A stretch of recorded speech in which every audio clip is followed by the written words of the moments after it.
Welcome to day 2 of the exam review. We are doing 8th grade exam review again. Just some questions wrapping up some of the topics we've been learning this past week. So we're going to be talking about some multiple choice and also short answer questions. So remember that what we talked about before for multiple choice. We want to read all the directions, underline the important stuff.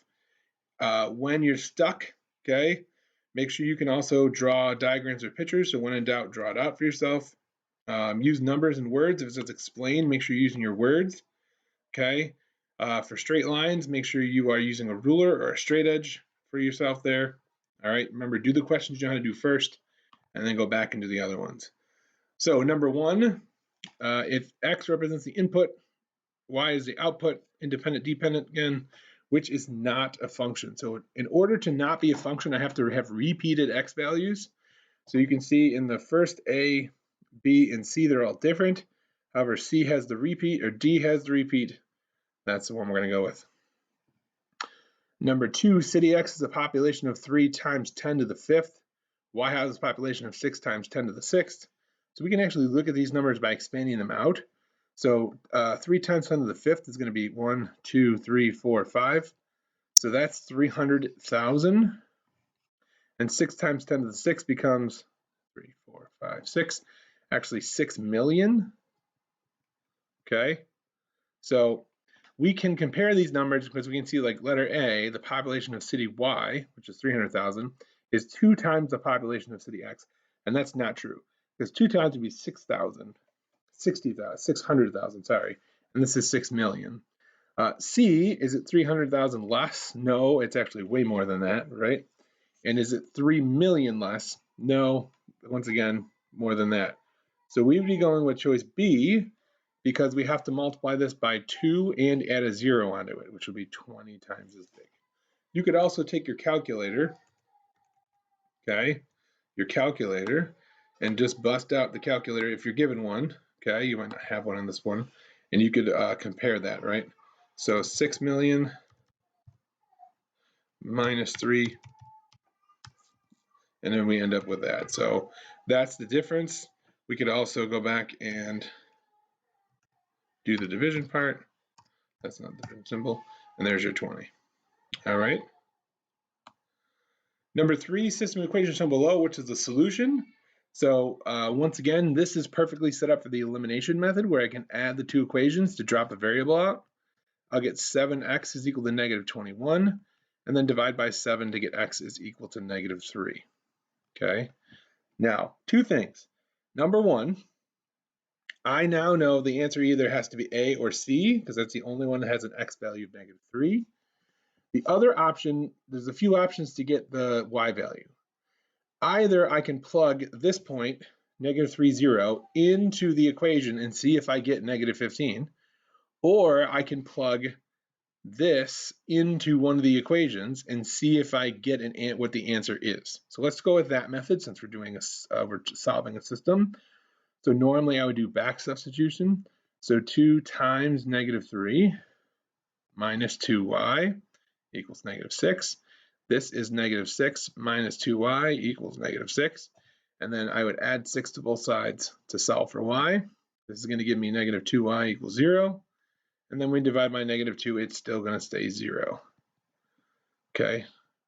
So I am going to get an answer of A, which is negative 3, 0. If we had plugged in, right, we would have gotten negative 15 equals 0, plus 0 equals 15, and when we add it over, we would get 0 equals 0. So it would be all set. Number 4, which of these could represent a linear function? So once again, 2 things. It has to be linear, and B, it has to be a function. So to be a function, remember, there's no repeated x values. So automatically B's out because these are repeating, and D is out because this also has a repeat with the 3's. So it's either going to be A or B. So to be linear, the change in x and the change in y have to be consistent. So I can see the change in x here is adding 2 every time, okay?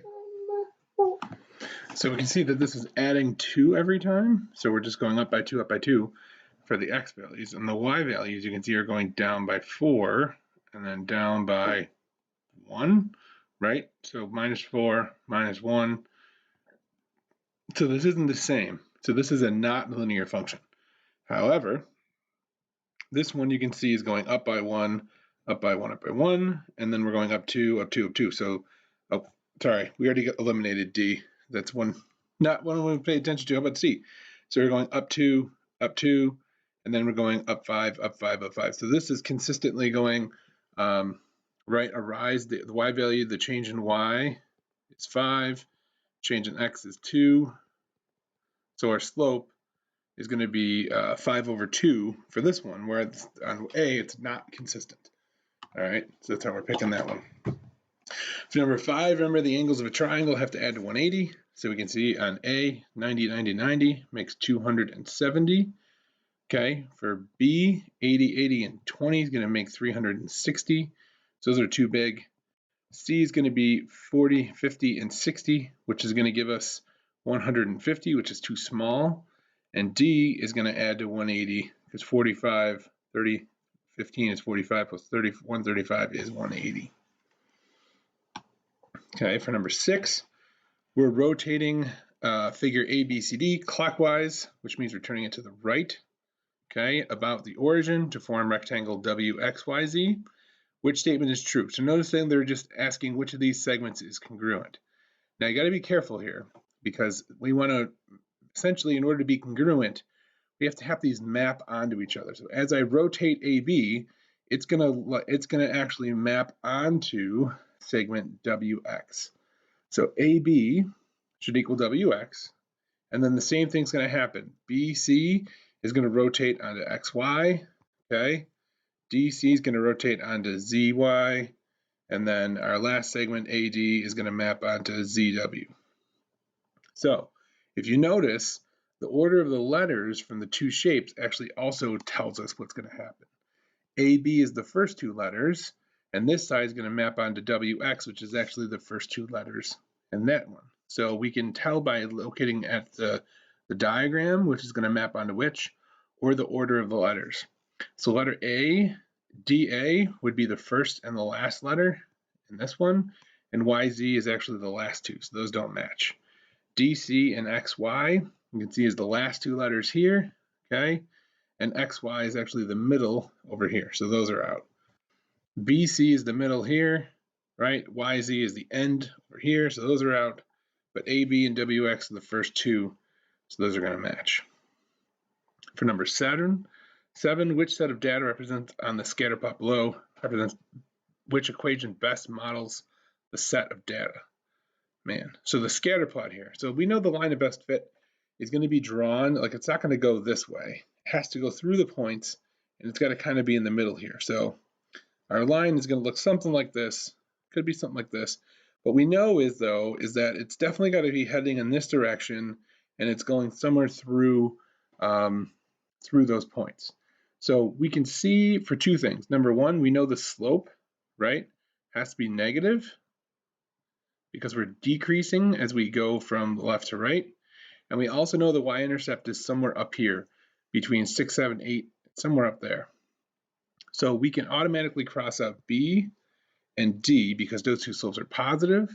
And then we can eliminate C because it has a y-intercept of 3/4, and we know ours is bigger. So it's going to be choice A.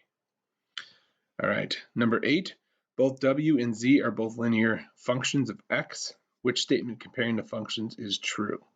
So for the first one, the slope of the line is -1/16 X, and the y-intercept is 30. So the slope, -1/16 X plus 30. And on the bottom, we can see the y-intercept is actually when X is 0. So B is 15.8. And the slope is going to be the change in Y. Now, the change in X is always 1. Okay, you can see that change in X delta X is 1. And then change in Y delta Y, this is going down negative by 0.4. Okay, now 4.4 is 4/10. So 4/10 is the same as 2/5. So it's negative 2/5 compared to -1/16. So the question is which one of those is bigger, right? And in terms of slopes of the lines, we would want to have we want to be steeper. That is going to make a bigger slope. Okay, the steeper the line, the larger the slope. All right, so a slope of 3 versus a slope of 1/3. All right, the 3 is bigger because it's steeper. Okay, that's what we're looking for this. So we can see for A, function W, the slope is equal. That's definitely not true, right? The slope of function W is less than the slope of Z. Maybe we'll keep going. We can use process elimination. Y, the y-intercept W is equal, definitely not. And D, the y-intercept is less than Z. Well, Y, for function W, 30 is bigger than 15.8. So this is definitely not true either. So we're going to go choice B, and that's because the slope being less means that it's less steep. It's a smaller number, okay? And we can kind of see that if we wanted to graph these two lines and get the understanding what's going on here. So if we do negative, right, 1 over 16x, and then we want to do plus 30, and we can make that graph. We'll change that in a minute. Okay, and the other one we said is y equals 1x, or x, because the slope is 1, plus, and what we say, 15.8. We did. Okay, and so, oh, it's going down. So, actually, no, the slope is not 1. The slope is negative 0.4. Let's fix that. So, negative 0.4x. Okay, so we know we want to increase the y value to at least 30. We'll go 40. All right, we can see the lines. So you can see that this line is pretty almost flat, and this one is steeper. So this is the one that's going to have the larger slope because it's steeper. Okay, and that's what we're looking for these guys. On to the next page. Number 9, a radar device is an antenna that revolves at a constant rate. The graph shows the number of revolutions the device will make over time. Which table shows the data for an antenna that revolves exactly twice the rate? The rate of the antenna.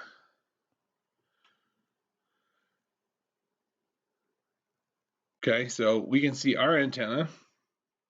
We can just count, we can figure out the slope by looking at the graph. And for that, we're looking for whole number values, right? We can see that it's hitting every, looks like it's going over 2 and then up 3 to get that slope. Now we can't just say over 2 up 3 because this is going over 2 to the right, okay? So this is plus 2, but this is actually going up plus 30, okay? So the slope is 30 over 2, rise over run, which is 15 over 1. So a slope that's double, okay, twice the rate, should have a slope of 30, all right? So if we look at ours, we can see that this is increasing, the x value is going up by 15, and we can see the y value is going up by a difference here of, looks like 345. And so if we make a ratio there, change in y, so that's 345 over 15. The question is that equal to 30? Okay, so I'm gonna add a document here, calculator, 345 over 15, and that's 23, so that's not going to be correct. All right, here we can do the same thing. So this is going up by 18, this is going up by 450, so we can make that ratio, 450 over 18, and that's 25. Here we can see this is going up 5, this is going up 10, so 10 over 5 is just equal to 2. And here we can see this is going up 2, and this is going up by 60. And so 60 over 2 is equal to 30, and there's our rate. So we want to choose choice D. All right. Number 10 was the volume in terms of pi of a cylindrical container with a radius of 3.25 and height 10. So remember, the volume formula for a cylinder is just the area of the base. So that's a circle, pi r squared, times the height. Okay. If it was a cone, it would be 1/3 of that. All right, but it's not. So we're good. Formula's on the front of the sheet. You can check it. All right, so pi times, and we're doing 3.25 for the radius. Make sure that's not the diameter, squared, and the height is 10. Now these are all in terms of pi, since there's a pi in my answer, okay? So I'm not going to multiply the pi. I'm going to leave that right in my answer, and I'm only going to multiply together the numbers here, 3.25 squared and 10. Okay. And this is 105.625, 105.625 pi, and so you can see that that's choice B. All right, and I bet that if we did times pi here, that's one of the answers, right? 331.83, and you can see that that's actually this answer, so be careful, okay, that you're not multiplying pi out. Number 11, the octagon shown below has congruent sides. Given the measures of the octagon are rounded to the nearest tenth of a centimeter, what is the area of the octagon? Now, we can cut this up and do a few shapes here, right? We can think of this as a rectangle, okay, with these triangular sides here, and then these other two rectangles up here. So we have these 4 triangles plus these 2 rectangles. We'll call it 5 and 6. All right, so we could think about that here and do these areas. We could also consider this to be this rectangle and these 2 trapezoids up top. So there's a few options on the bottom. There's a few options for us to do this, okay? I think probably most people would probably do the triangles with the, but we can do both. So we'll do the triangles. I'll also do the trapezoid, and we got the rectangles. So we'll go through it. So we're going to do the area. We're going to call this 1, 2, and 3. These are all equal since all the sides are equal, so we can just get this done together. Now there's a third option, which is kind of interesting, and that is if we were to encase this in a square, okay, all we have to do is figure out the area of the square and the area of these 4 triangles that are on the outside that are not part of that square.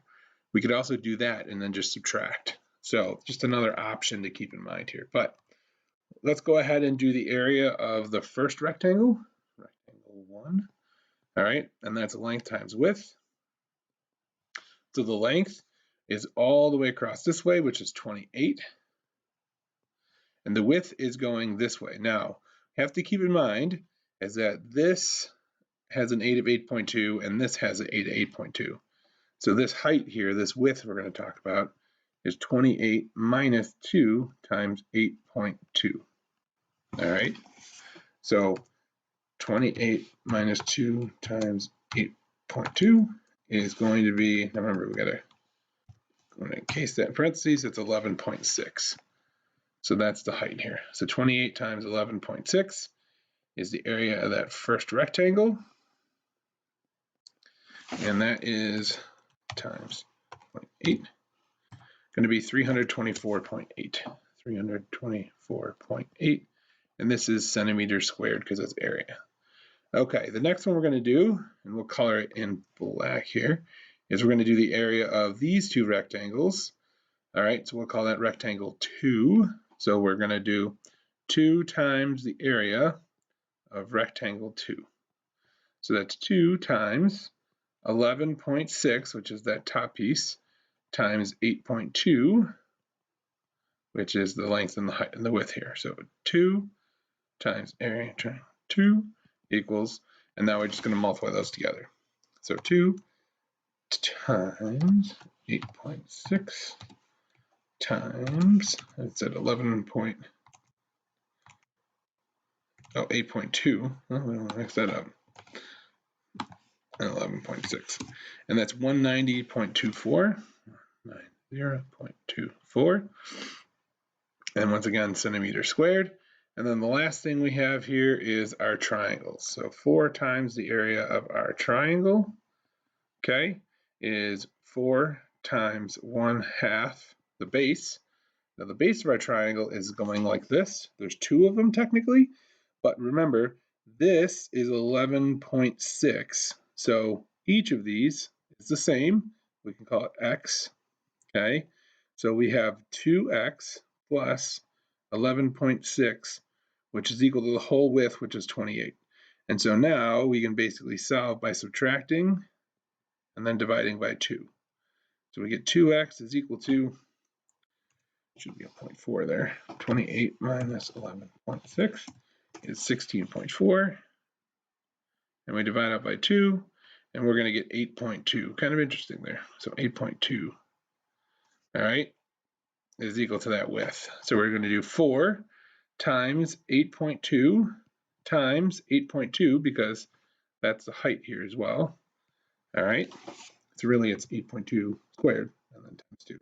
But 4 times a half times 8.2 times 8.2. And we end up with 134.48. So 4 times the area of our triangle, okay, is equal to 134.48. 134.48. And so the total area is the area of all those added together. So we get 324.8 plus our 190.24 plus the 134.48 for a total of 649.52. 649.52.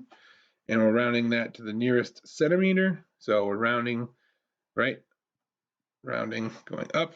And so we get 650. That is it. Hope you guys enjoy the rest of your day. This is officially going to be to you on Tuesday.